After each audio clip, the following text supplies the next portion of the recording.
Michigan fans, your games are boring. That's a compliment. Welcome to the Voice of College Football, best discussion, debate, and analysis. Right here. Let's break down Michigan, Nebraska. You probably didn't see the second half. I didn't either. There was no reason to watch the second half. Jack Tuttle, our apologies. Your family did watch you, and the 80,000 people or whatever was left at Memorial Stadium in the second half. Whoever stuck around for that one, it was a yawner. And credit Michigan. They made it a yawner. That was domination. I said it all week. I just don't see how Nebraska is going to score in this game. Well, I guess it took the Michigan second and third team defense to get that done, as it has in the four previous games this season, except for the Rutgers game where they scored on the opening drive. All right. Wolverines went up 14-0 in this one. 11 plays, 75 yards right out of the gate. Efficiency, that speaks to it right there. Then only 2 plays for the Nebraska offense to cough it up and do what they do best, and that's turn it over and give it to the other team. Kenneth Grant with a pick, and so just a 29-yard field to work with. 3 plays, 29 yards. Khalil Mullings with a 20-yard touchdown run. So that brings into question the possible running back distribution, because it was another subpar day for Donovan Edwards. And while the game was still competitive here at 7-0, we see that Mullings is starting to work his way into the rotation. So 14-0 very quickly. Braden McGregor made probably the play that decided the game, that ended the game. No play decided this game. It was decided by about 50 plays because Michigan just blew them off the field. However, this is at the point that I thought, okay, this game's over, and I should probably flip the channel, which I already knew before kickoff. Nebraska had gone 9 plays, 63 yards. The key to Nebraska doing anything this season offensively, of course, Anthony Grant is the guy that rushed for almost 1,000 yards in the backfield, and they lost their other 2 top rushers in Ramir Johnson and Gabe Ervin, so they've got to rely on freshmen to back up Anthony Grant. But they've got to get the ball into the hands of the playmakers. Billy Kemp is the 4th all-time leading receiver at Virginia. He's an accomplished player.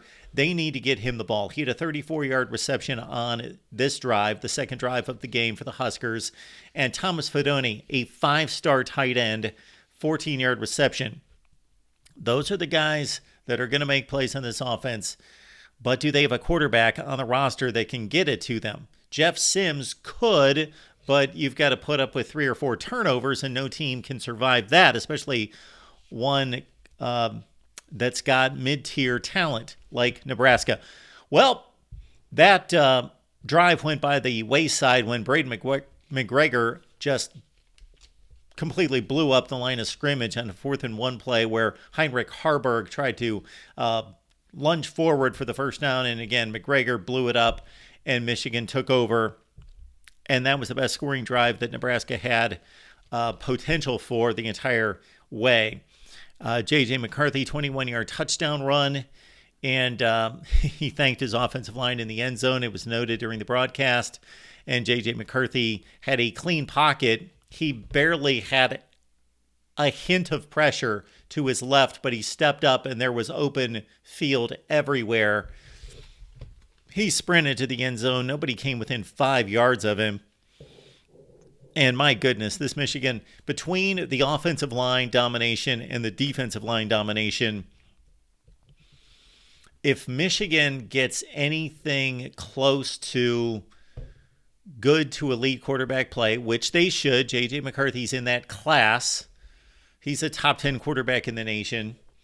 And then the skill position players, and I'm talking about on offense touching the ball, and the back 4 of this back 7 play at a good rate, then Michigan's got a legitimate chance to win a national championship. Of course, they got to get out of the Big Ten first, but they only really have 2 games, maybe 3. Next drive, JJ, who hit on 12 of 16 to Roman Wilson, 16 yards. He threw it across his body, found him in the end zone. Impressive throw and catch, or throw. The ball was right there. And JJ picked up where he left off those opening 2 games And then Bowling Green was a bit of a mystery. And then he comes back against Rutgers and looks to be himself for the most part. And much of it right here as well. He was just on his game. And again, credit this offensive line. They were dominant. The guard play was cited during the broadcast as possibly the best tandem of guards in college football. You can leave your comments down below concerning that. This was so bad that Jim Harbaugh usually leaves JJ in for quite some time during these blowouts. Not today. 5 minutes left in the third quarter. So that shows you how bad it got that Jack Tuttle came into the game, hit on 3 or 4 passes. Again, Donovan Edwards, only 3.4 yards per carry. Now, the Nebraska rush defense is defense. Nothing close to the statistics coming into the game. The Huskers were ranked close to the top in the nation in rush defense coming in, but consider Colorado, although Colorado ran the ball against USC today, and Minnesota's a good rushing team. So the Huskers,